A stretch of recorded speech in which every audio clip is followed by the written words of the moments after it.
Bu videomuzda Yunan mitolojisinin temelini oluşturan 12 Olimpos tanrısını ve bu tanrıların kendilerine has mitolojilerini konu olarak belirledik. Dikkatinizi çekmek istediğimiz husus, anlatılanların mitolojik olaylar olduğunu, büyük bir çoğunluğunun gerçeklikle bağdaşlaştırılamayacağını ve mantıkla izahının mümkün olmadığını bilerek video izlemenizdir. Görünen o ki birçok mitolojik hikaye aslında bir kurgu da olabilir. Ancak bunlara inanan uluslar ve topluluklar olduğunun bilinciyle dikkatli bir şekilde bu konuyu ele alacağız. Öyleyse ilk olarak mitoloji kavramını anlayarak başlayalım. Mitoloji nedir? Mitoloji kelimesi Yunanca masal, hikaye, efsane demek olan mitos ile bilim anlamına gelen logos kelimelerinin birleşmesiyle oluşmuş, efsane bilimi demektir. Mitoloji çok eski zamanlardan günümüze kadar yaşamış olan ulusların, inandıkları tanrıların, kahramanların, perilerin ve devlerin hayatından, maceralarından bahseden mitler ve hikayelerdir.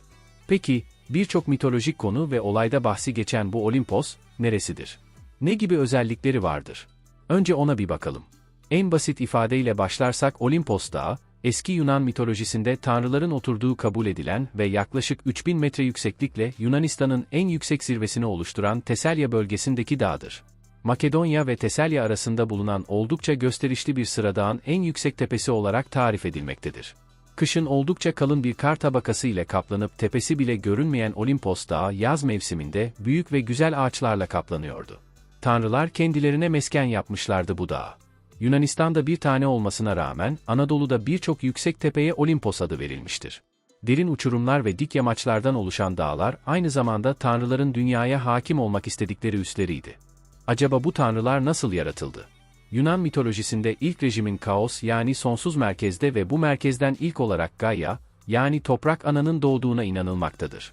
Gaia'da, yani toprak anada Uranos, gök, Pontos, deniz ve dağlar yaratılmıştır. Ve böylece tanrıların oluşmasının temelleri atılmıştır. Uranos ve Pontos'un birleşimiyle tanrısal varlıklar evrene yerleşmiştir. Daha sonra da tanrı ve yaşamdakiler evrende yerlerini almışlardır. 7 tanrı ve 5 gelecekten oluşan Olimposlu 12 tanrı bulunmaktadır. 12 Olimposlular ya da sadece Olimposlular, Yunan mitolojisinde dünyayı yöneten tanrılar grubudur. Kendilerinden önceki tanrı grubu olan Titanları, Titanlar Savaşı'nda yenerek yönetimi ele geçirmişlerdir. Tanrıların kralı sıfatıyla Zeus, Olimposluların lideridir. Kraliçe sıfatı ise Zeus'un eşi Hera'ya aittir.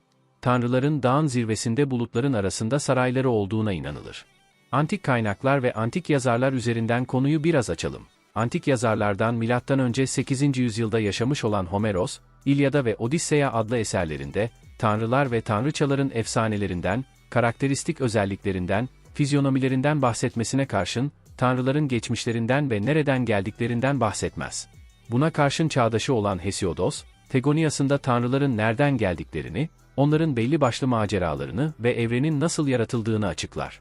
Hesiodos, Ergakai Hemerai yani İşler ve Günler adlı otantik bir şiir olan eserinde, genel anlamda çiftçi yaşamını anlatmaktadır. Herhangi bir kahraman tasviri bulunmayan eserde insanın 5 çağı anlatılmakta ve bazı nasihatlerde bulunulmaktadır. Yunan çiftlik hayatı üzerine bugün bilinenlerin çoğu Hesiodos'un bu eserine dayanmaktadır. Theogonia yani Tanrıların Doğuşu adlı eseri ise üslup açısından İşler ve Günler'e yakındır. Ve Yunan inanışını bir anlamda standart bir hale getirmiştir.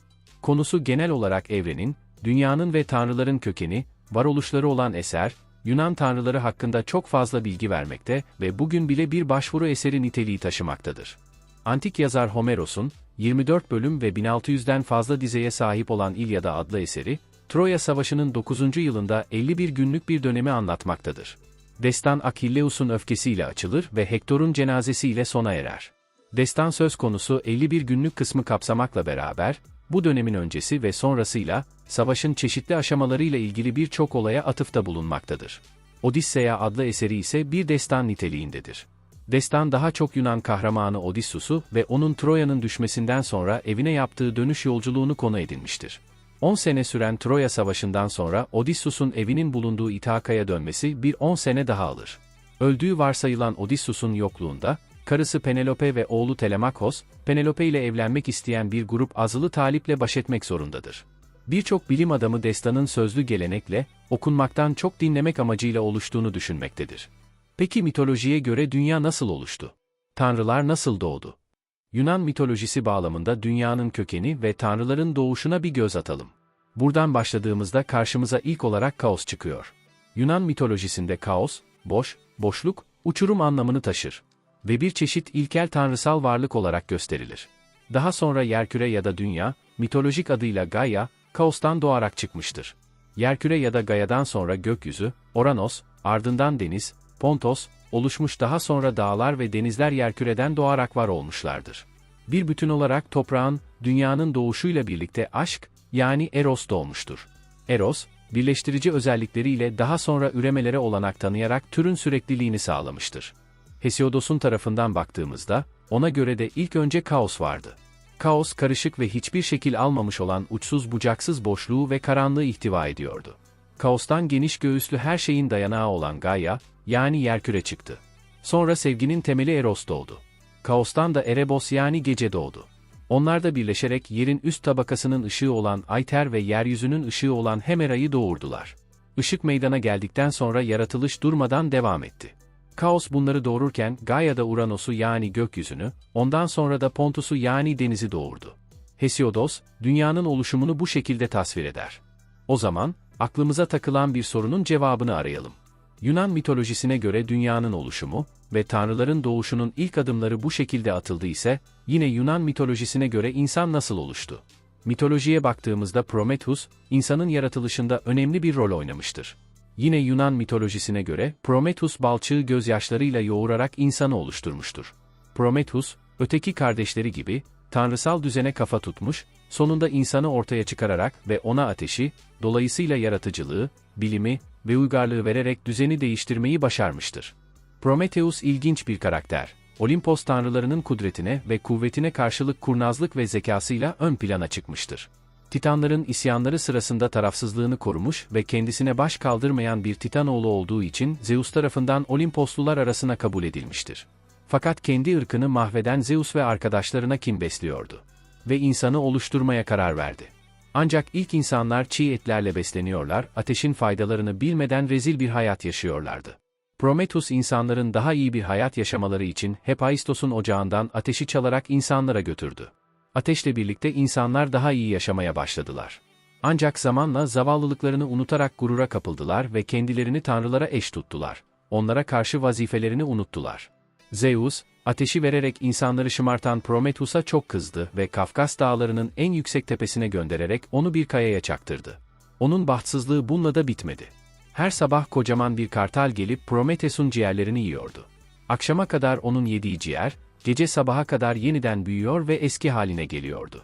Bu işkence tam 1000 sene sürecekti ama Zeus 30 sene sonra onu affetti.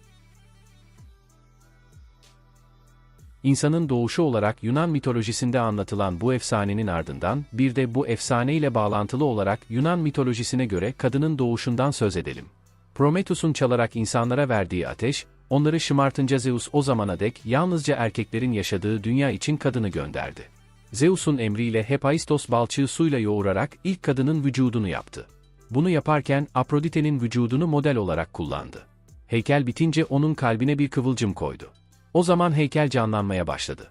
Onu süslemek için bütün tanrı ve tanrıçalar kendisinden bir şeyler verdiler. Böylece adı bütün armağan anlamına gelen Pandora oldu. Armağanlar içinde Zeus'un verdiği esrarlı bir sandık da vardı.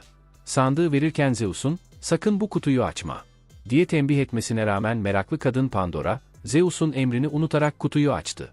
Böylece o zamana dek dünyada olmayan ne kadar kötülük varsa yeryüzüne yayıldı. Pandora hatasını anlar anlamaz hemen kutunun kapağını kapattı. Ama işin ilginç tarafı, kutunun içinde insanları yaşatacak tek teselli kaynağı olan ümit vardı. Fakat ümit dışarı çıkamadı. Böylece Zeus erkeklerden intikamını almış oldu. Efsaneye göre de Pandora kutuyu açtığında dünyaya kötülük hakim olur ve Pandora kutuyu kapatırken kutu Pandora'yı esir alır. Bu olay ile ilgili diğer bir hikayede ise haberci tanrı Hermes, Olimpos'a giderken sırtında çok uzaklara götürmesi gereken sandığı Pandora ve eşine bırakır. Pandora merak eder, kutuyu açar, kendine ve eşinin üzerine pişmanlık, kızgınlık, kibir gibi kötü özellikler yaşadıkları mutlu ormana ve bütün dünyaya yayılır. Son anda Epimetheus sandığı kapatır. Sandığın içinden bir ses gelir. Sandıktan gelen cılız ses, "Lütfen beni çıkarın. Dışarıdaki kötülüklerle ancak ben baş edebilirim," der. Bu sefer Pandora ve eşi birlikte sandığı açarlar. Sandığın dibinde bir kelebek vardır. İşte sandığın içindeki bu kelebekte umuttur. Ve nihayet geldik Yunan mitolojisindeki tanrıların doğuşuna. Tanrıların doğuşuna ait mitolojiler çok fazla ve çok derin anlatılar içermektedir. Ancak biz olabildiğince yüzeyel ve en çok bilinen mitolojilerden hareketle konuyu irdeleyeceğiz. Öncelikle tanrılarla ilişkili bazı kavramlardan bahsedelim. Titanlar, diğer adıyla gigantlar, Uranos'un kesilen vücudundan damlayan kanlardan doğan, yılan bacaklı devlere verilen isimdir. 24 kişiden oluşurlar. Yunan mitolojisinde tanrılarla olan mücadeleleriyle tanınırlar.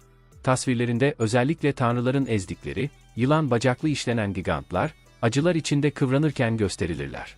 Bir diğer kavram Tifon'dur. Yunan mitolojisinde yerküre olan Gaia ile yeraltı dünyası olan Tartaros'un oğlu olarak kabul edilen, üst gövdesi kanatlı insan, alt gövdesi yılandan oluşan bir yaratıktır. Hesiodos'un Teogonyasına göre Tifon'un amacını anlayan Zeus yeri göğü inleterek gelir, yıldırımlarıyla saldırarak onunla mücadele eder ve onu Tartaros'a geri gönderir. İlk tanrısal çift olan gökyüzü Oranos ve yerküre Gaia, hiç mutlu değildir. Doğan çocukları, baba Oranos tarafından toprağa gömülmektedir. Ve hiç ışık ve güneş göremezler. Büyük üzüntüye kapılan Gaia, oğullarını babalarına karşı harekete geçmeleri için kışkırtır. Vücudunun içerisinden demiri çıkartır ve ondan bir orak yapar. Gaia ve erkek çocuk Kronos birlik olup Oranos'a karşı tuzak kurarlar. Bunun üzerine cinsel birliktelik için Oranos'un geldiği sırada, Kronos saklandığı yerden fırlayarak babasının üreme organlarını orakla keser ve Ege denizine fırlatır. Oranos'un erkeklik organının atıldığı denizdeki dalgaların köpüğünden aşk tanrıçası Afrodite doğar. Gaia'nın oğlu olan Kronos, dişi Titan olan Rhea ile birleşerek 3 tanrıyı dünyaya getirir. Bunlar, Hades, Poseidon ve Zeus'tur. Ayrıca bu birleşmeden Hestia, Demeter ve Hera adlı tanrıçalar da doğmuştur. Kronos, doğan bütün çocuklarını hemen yuttuğu için, karısı Rhea, doğan çocuklarını korumak istemektedir. Doğurduğu Zeus'u korumak için onun yerine kundağa sardığı bir taşı, Kronos'a çocuk Zeus olarak sunar. Kronos kundağa sarılı bu taşı Zeus zannederek yutar. Zeus, bu sayede ölmekten kurtulur ve mağarada büyüyerek baş tanrı olur. Tanrıların doğuşunu yüzeysel olarak bu şekilde özetleyebiliriz. Şimdi de 12 büyük Olimpos tanrısına bir bakalım. 12 Olimpos tanrısını sayarken ilk sıraya baş tanrı olan Zeus'u koyalım ve tanrıları sıralayalım. Sıralamayı yaparken her tanrının adını ve simgesini söyleyelim. 1. Zeus.